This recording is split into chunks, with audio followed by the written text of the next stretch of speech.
Bonjour à tous et bienvenue pour cette nouvelle vidéo témoignage de soignants qui ont fait le choix d'évoluer professionnellement ou d'exercer leur métier différemment.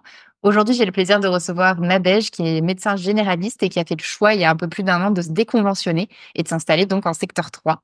Elle fait également partie du syndicat Médecins Secteur 3 qui regroupe les médecins qui exercent en dehors de la convention et elle a accepté aujourd'hui de nous partager son parcours. Bonjour Nadège. Bonjour Marion, merci de me recevoir aujourd'hui. Avec grand plaisir. Est-ce que dans un premier temps, tu peux te présenter de la façon, dont tu le souhaites? Je m'appelle Nadège, j'ai 41 ans, je suis installée dans le Bas-Rhin, à Gamsheim pour ceux qui connaissent le Bas-Rhin. Ça fait depuis 2014 que je suis installée et donc, comme tu l'as dit, depuis octobre 2023 que j'ai décidé de me déconventionner. Je suis médecin généraliste, voilà, j'exerce la médecine générale, on ne peut plus classique. OK, merci pour, cette présentation. Est-ce que tu peux nous en dire un peu plus sur les raisons qui ont fait que tu as souhaité justement, quitter le secteur 1 et la convention médicale? Alors déjà, la découverte de l'existence du secteur 3, hein, parce que comme beaucoup des confrères avec qui on échange au début, on ne connaît pas du tout, on ne sait même pas que ça existe et que c'est possible. Et en fait, il faut laisser aux autres ce qu'il y a de positif. Et même si on n'est pas toujours d'accord, l'UFML, hein, du docteur Marty m'a fait découvrir le secteur 3 avec, en l'occurrence, les assises du déconventionnement en 2023. Il y en a peut-être qui en ont entendu parler. Ouais. Et puis, dans ce contexte-là, il s'est passé plein de choses au cabinet, moi, de mon côté. J'avais une associée, on était deux. Et ma collègue a fait un burn-out, a décidé d'arrêter son activité. Et dans le contexte actuel, j'ai trouvé personne pour la remplacer. Donc, je me suis retrouvée avec une déferlante de patients à devoir gérer. Au milieu de tout ça, j'étais enceinte, donc juste avant un congé maternité, l'arrivée d'un enfant et pas du tout envie de passer ma vie au cabinet. Mmh mh. Voilà, donc en gros, un peu le contexte qui m'a fait réfléchir au déconventionnement. Et puis aussi le côté financier, bien sûr. Pas du tout pour s'enrichir, mais parce que quand on se retrouve seul à payer des charges qu'on payait avant à deux, Mmh mh. soit on fait le double de consultations en secteur 1, soit on fait moins de consultations, mais on les facture plus cher. Ouais. Et le seul moyen de faire ça, c'est de se déconventionner. Ouais, après, il y a le côté aussi, si on veut, plus humain, plus éthique, parce que bien sûr, en me rendant compte que en accumulant les consultations à la chaîne pour justement rentrer dans des obligations financières, je faisais plus la médecine que j'aimais. Donc voilà, retrouver la médecine empathique, où on prend du temps, où on examine les patients, parce qu'il y a encore des patients qui se retrouvent dans mon cabinet en me disant: «Ah mais vous allez m'examiner, docteur?» Ben oui, c'est le principe normalement de la médecine. Donc voilà, pour retrouver en fait c'est ce plaisir d'exercer et la médecine que j'ai appris à exercer en fait et que je ne pouvais plus faire, Ouais. pressée par le temps. Et comment ça s'est passé du coup, concrètement le départ de ton précédent cabinet? Enfin, en tout cas, le passage du secteur 1 au secteur 3, comment ça s'est passé aussi auprès des différents organismes? C'est un peu nébuleux, je pense, pour la plupart des gens, donc est-ce que tu peux nous expliquer un peu Ouais. concrètement qu'est-ce qu'il faut faire quand Alors, on organise? ouais, concrètement, alors moi j'ai pas changé d'endroit, OK. donc j'ai informé mes patients, de mon changement de statut. Il y a quand même pas mal de médecins qui font ça, qui changent pas forcément de cabinet. Il y en a aussi qui préfèrent, faire une rupture, nette pour que, il y ait pas de problème et de confusion et qui changent d'endroit. Je sais pas ce qui est le plus facile. Franchement, là, je n'ai que l'expérience de rester au même endroit.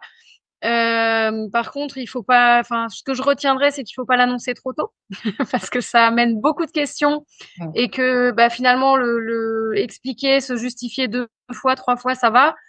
Devoir se justifier à longueur de journée, c'est épuisant. Mmh. Et finalement, je me rends compte avec le recul, ça change pas grand-chose. Que ceux qui veulent rester restent, ceux qui ont de toute façon décidé de partir partiront.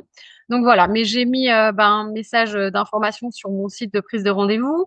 J'avais fait un affichage en salle d'attente et j'avais préparé un petit prospectus à distribuer aux patients qui OK. expliquait mon choix, qui annonçait mes tarifs et qui ouvrait à la discussion si les gens le voulaient, quoi. Donc ça, c'est le côté, on va dire, pratique au cabinet. Ouais. Après, le côté administratif et démarche, alors pour le coup, il n'y a pas plus simple.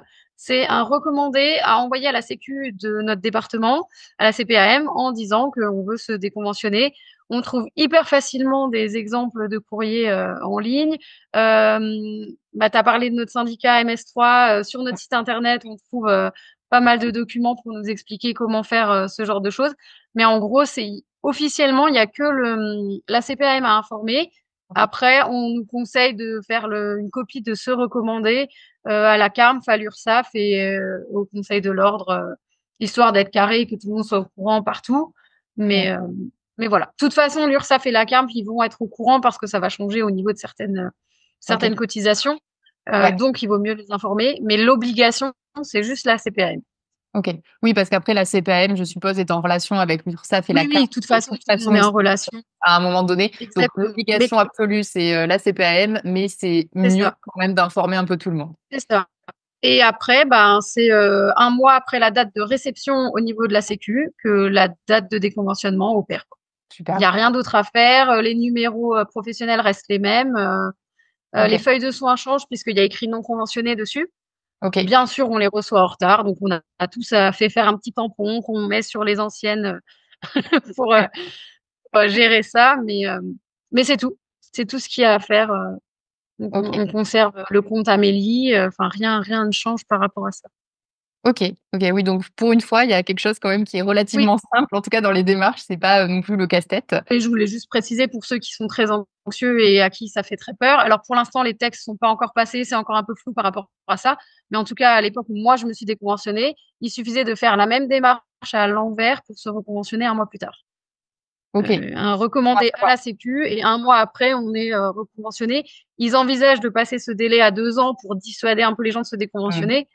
Et honnêtement, une fois qu'on a sauté le pas, on revient pas en arrière. Enfin, j'en connais pas. Soit ils ont arrêté la médecine vraiment, Ouais. soit ils sont restés déconventionnés, mais je n'en connais pas qui sont revenus dans la convention. Ouais. Ok. Parce que là, on a vu un peu le côté administratif. Est-ce Mhm. que tu veux bien nous parler un peu du côté financier? Parce que ça aussi, c'est des questions que beaucoup de médecins se posent. Concrètement, C'est ce qui fait peur, en fait. qu'est-ce qui change au niveau des frais, des charges? Comment ça se passe sur le plan financier, l'installation en secteur 3? Alors, au niveau des charges, il y a enfin, des charges du quotidien, ça change rien. Tu payes ton logiciel, ton électricité, ton abonnement, ton inscription à l'ordre. Enfin, voilà. Là, de ce côté-là, il n'y a rien qui change. Par contre, c'est au niveau, il y a des deux organismes principaux qui sont la CARMF et Ouais. l'URSSAF. Alors, je suis pas une pro de tout ça. J'ai clairement un comptable pour, pour gérer tous ces trucs-là. Mais pareil, sur le site du syndicat MS3, on a mis en ligne des outils pour faire des simulations. Ok. Pourquoi je dis ça? Parce que tous ces facteurs de variation vont dépendre du chiffre d'affaires et des revenus. Mhm. Donc, il y a des pourcentages, franchement, c'est des 6,23%, des trucs comme ça que je n'ai absolument pas en tête. Donc, il y a des pourcentages en fonction du revenu.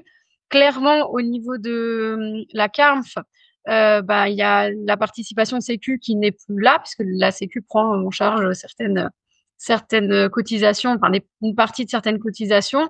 Donc, ça va augmenter un petit peu. D'un autre côté, on n'est plus soumis à l'ASV, l'assurance supplémentaire vieillesse, Ok. mais ça veut dire qu'on a une retraite qui Diminuer. baisse un petit peu, donc il faut investir dans d'autres choses. Et au niveau de l'URSSAF, c'est pareil. Bah, les cotisations sont soumises aux revenus, hein, ça c'est pareil pour tout le monde, mais on n'a plus les aides de la CPAM. En gros, mon comptable m'avait dit que pour un chiffre d'affaires d'à peu près 100 000 euros Mhm. annuel, c'est une moyenne, hein, il faut Ouais. compter 6 000 euros d'URSSAF de plus sur l'année, ce qui Ok. reste raisonnable, Ouais. divisé par 12 mois, quoi. Ça fait 500 euros de plus par mois. C'est vraiment une moyenne, ça dépend du Ouais. chiffre d'affaires, des revenus. Les impôts, c'est pareil, bah, c'est les revenus, hein, ça n'a rien à voir avec le secteur dans Ouais. lequel on est. Voilà, donc, mais ouais, il y a plein de simulateurs. Enfin, sur notre site, on a fait des exemples de simulations. Je vais faire un peu de pub, mais le docteur Philippe Cadic a fait un livre qui s'appelle Médecin secteur 3, qui est dispo sur Amazon. J'en fais de la pub parce que je l'ai acheté et qu'il est super pratique et que je Ouais. crois que tous les médecins qui se déconventionnent l'achètent. Ouais. Il explique en gros les démarches. C'est écrit de façon assez vulgarisée, donc facile à comprendre. Et il donne, voilà, il explique plein de trucs sur les modifications financières, ce qui Ok. change au niveau des cotisations, etc. Honnêtement, c'est pas forcément énormissime. Enfin, Ouais. c'est, même si le chiffre d'affaires descend un petit peu, bah, du coup, on paye moins d'impôts. Donc, bah, il y a peut-être un l'URSSAF qui augmente un petit peu, mais moins d'impôts. L'un dans l'autre, je pense que ça s'équilibre, à moins vraiment d'avoir un cabinet vide, tout le temps, Oui. quoi. Super, bah, merci pour ces précisions et par rapport justement à tes patients, alors tu as dit que ça avait été plus ou moins bien reçu en fonction des gens, mais Mmh. globalement, est-ce que tu as une idée, je sais pas, du pourcentage de ta patientèle qui est restée avec toi? Comment ça s'est passé sur ce plan-là? Alors, j'ai pas fait de calcul, mais je pense que j'en ai beaucoup qui sont partis. Au moins 50 à mon avis. OK. Alors moi, je dis ça, je suis dans une région, je suis en Alsace, dans le Bas-Rhin. C'est pas encore désert médical, enfin, en tout cas, pas au sens où l'entend, le gouvernement. Il y a encore pas mal de médecins, beaucoup de confrères qui disent, «On prend plus de patients», mais comme par hasard, quand tu te déconventionnes, ben, ils reprennent des patients. Mmh. Donc disons que, voilà, je suis dans un coin où c'est peut-être pas propice au déconventionnement. Je suis un peu une extraterrestre dans le coin, il y en a pas beaucoup. Dans d'autres régions, en Savoie, en Haute-Savoie, des régions où c'est clairement, en Lozère, des trucs comme ça, où c'est vraiment, même région parisienne, où c'est infernal pour trouver un médecin généraliste, ils ont pas de problème, ils sont en général remplis, tout de suite, quoi. Donc c'est OK. vraiment variable en fonction des régions, mais oui, moi je pense que j'ai perdu vraiment pas mal de patients. Il faut s'y préparer. Mmh. Il faut, voilà, il faut, prévoir, mettre un peu de côté avant. Il faut peut-être diversifier l'activité, ce que j'ai fait petit à petit. Ouais. Et puis ça se passe bien. Mais ouais, j'ai perdu pas mal de monde. Mais aujourd'hui, là, un peu plus d'1 an après, j'ai récupéré vraiment pas mal de monde aussi, des gens à qui j'aurais jamais eu accès auparavant parce que j'avais tout fermé et que je pouvais plus accueillir personne. Ouais. Finalement, ça a pris à peu près 1 an avant que tu Ouais, te reconstitues c'est une patientèle à peu près complète, c'est ça? c'est ça. Pour avoir un agenda à peu près stable et rempli, à peu près 1 an. OK. Et comment tu as fait pendant cette année justement pour assurer un peu financièrement, la transition? Et ben, j'ai diversifié. Donc déjà, j'en ai profité pour faire des formations. Ouais. Je me suis formée à dépistage d'apnée du sommeil avec la polygraphie. Je me suis formée un peu à la nutrition. Alors, je développe un peu moins mon activité de nutrition. Voilà, je pense que je le sens moins et que du coup, j'ai pas forcément à fond développé là-dessus. Mais surtout, j'ai pris une petite part dans la semaine d'activité salariée dans un foyer pour handicapés. Et OK. honnêtement, ils cherchent des médecins partout, hein. Voilà, le truc le plus classique, c'est Medco en EHPAD. Moi, Mmh. quand j'ai vu les propositions de poste, ça me plaisait pas, donc j'ai préféré pas prendre ça. Mais il y a vraiment moyen de négocier des postes en tant que médecin coordonnateur pour avoir un complément de salaire. Il y a des petites choses comme ça. Enfin, il y a encore, là, je donne des exemples un peu classiques où on est approché très régulièrement parce qu'ils cherchent des médecins, mais il y a plein d'autres structures en clinique, un MedG qui vient 1 fois par semaine pour faire des points sur les patients ou des choses comme ça. Enfin voilà, il y a vraiment plein de façons de trouver un petit salariat à côté pour avoir un appoint. Je ne faisais absolument pas de téléconsultation auparavant.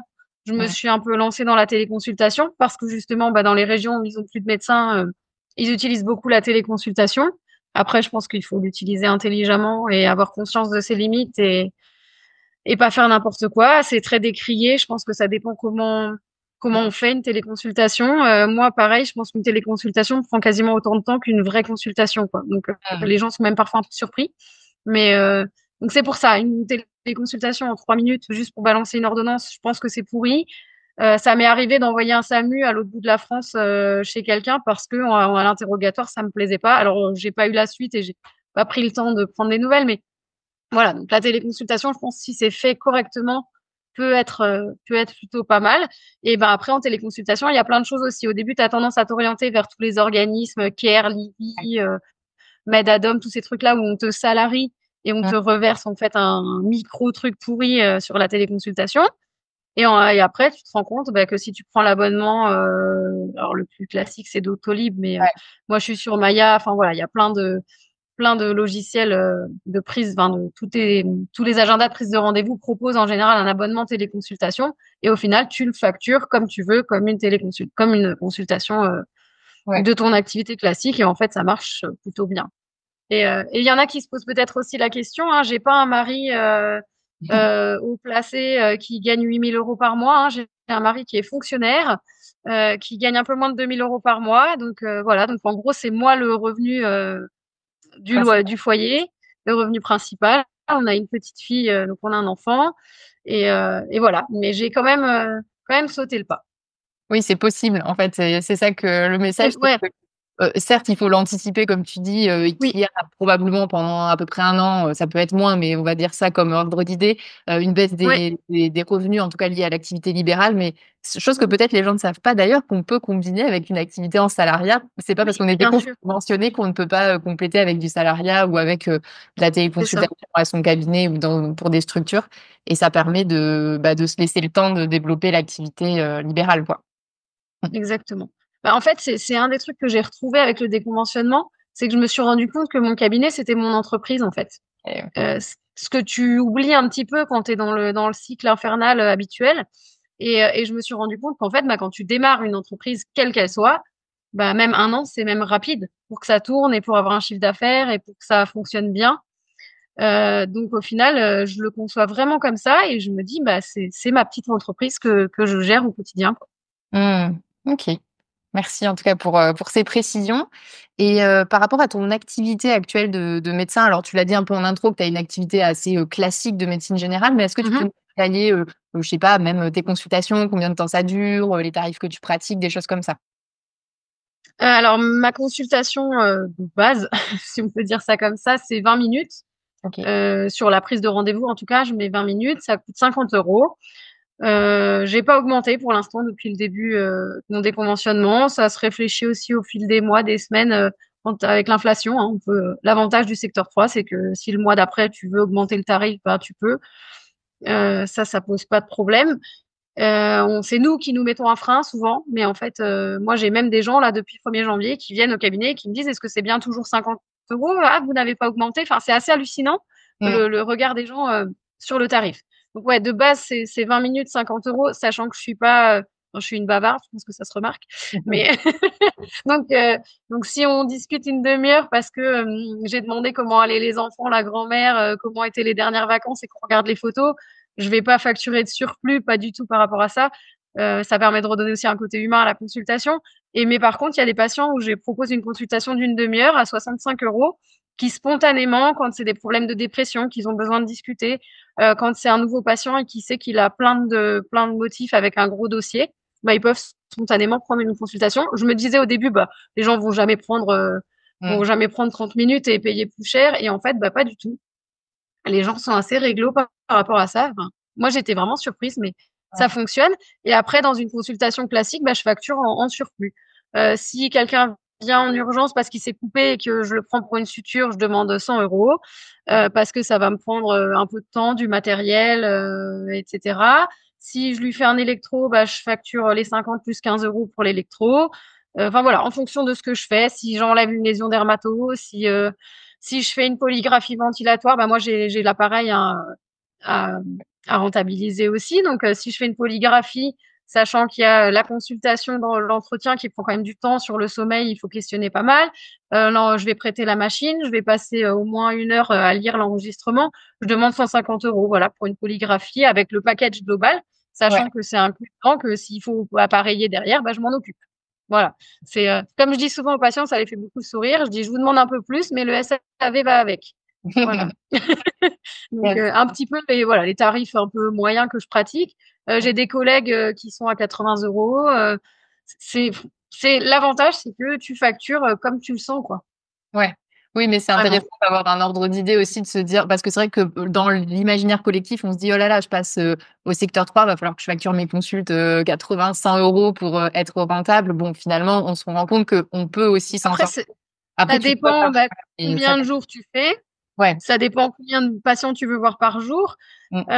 Moi, je sais que je suis là, bah, que 3 jours par semaine puisque j'ai 2 jours au foyer, Ouais. en salarié et les 3 jours où je suis là, j'ai 20 créneaux de disponibles entre le matin et l'après-midi. Ouais, En tu vois? gros, 10 par demi-journée, ce qui est plutôt largement raisonnable. Mais j'ai un collègue, par exemple, qui prend 10 patients par jour et qui demande 80 €. OK. Voilà, mais lui, il en voit que 10 dans la journée. Donc après, c'est vraiment, et qui fait des rendez-vous d'une demi-heure minimum, Ouais. et il fait, 5 patients par demi-journée et ça lui convient bien. C'est l'avantage de vraiment pouvoir gérer son temps, comme on le sent et comme on a envie. Et ça fait un peu lien avec la question d'après que j'allais te poser, mais Mmh. qu'est-ce que tu dirais que ça t'a apporté le secteur 3, ce passage en secteur 3? C'est vraiment, bah, retrouver l'épanouissement dans le métier, une sérénité d'exercice aussi, hein. Je me sens vraiment, tranquille, j'ai pas de pression.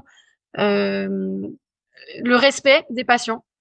C'est des choses qu'on appréhende avant, hein. J'avais aussi très peur que les gens viennent en me disant, ah ben, je vous paye, alors vous devez me faire ci ou me faire ça. Je suis malade, vous devez me mettre en arrêt de travail. Enfin, j'avais peur que les gens soient très exigeants. Et en Mmh. fait, c'est vraiment carrément l'inverse. OK. Ils te respectent parce que ton acte a de la valeur. OK. Et je trouve que c'est vraiment différent. Donc il y a ça, et puis vraiment, ouais, le côté la médecine que j'aime, quoi, hein. Enfin, moi, c'est un métier que je voulais faire depuis que je suis enfant. Et là, je retrouve, bah, enfin, j'arrive le matin au cabinet, je suis contente d'y être et je suis contente de faire mon métier, quoi. Ouais, tu retrouves l'épanouissement professionnel et le sens, de ton métier, quoi. Enfin, tu retrouves C'est du plaisir. ça. Mmh. Et grâce à ça, ben, l'épanouissement perso à côté, parce que quand je rentre le soir, j'ai pas une tête au carré, je suis contente de rentrer à la maison, de retrouver mon mari, ma fille, voilà, de pouvoir faire encore du sport, d'avoir le temps de manger à midi, le temps d'aller faire pipi dans la journée. Enfin, des trucs qui sont très bêtes, mais qu'on fait plus quand on est débordé, quoi. Complètement, complètement. Et tu interviens aussi, du coup, tu l'as un peu dit, chez Médecins Secteur 3. Est-ce que Mhm. tu peux peut-être nous en dire un peu plus sur ce syndicat, sur, vos missions et cetera?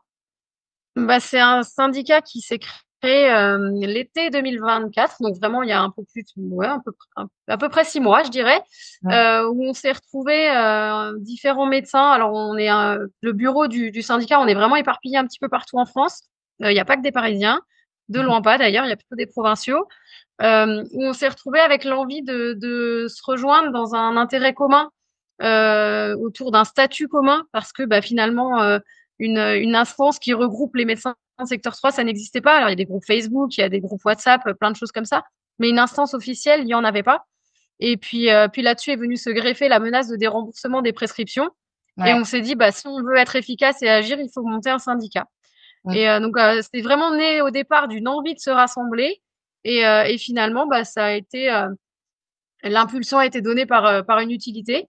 Enfin, on a pris un cabinet d'avocats qui nous soutient, et donc grâce à ces avocats, on a pu faire retirer justement le projet de loi de déremboursement. Donc ça, Mmh. c'est chouette.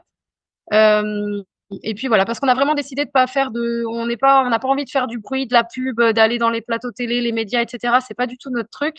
C'est plutôt, bah, il y a un truc, on agit, enfin, il y a une menace, on agit face à cette menace par les lois, par les textes légaux, Ouais. par les réglementations, les choses qui sont efficaces en fait. Et puis après, l'idée, c'est de regrouper du monde, de motiver les troupes, que les gens se sentent moins seuls aussi, quoi. Mmh. Et puis après, bah, on travaille sur d'autres projets. Alors celui sur lequel on est actuellement, c'est surtout le projet pour avoir le droit d'être maître de stage universitaire, Mmh. MSU.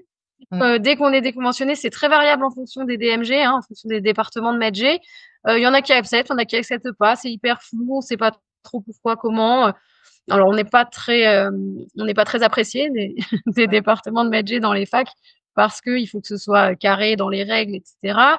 Voilà, donc là, le gros projet du moment, c'est ça, c'est de pouvoir avoir accès au statut de maître de stage universitaire. On est aussi très à l'écoute des adhérents. On a un groupe WhatsApp des adhérents où on échange pas mal.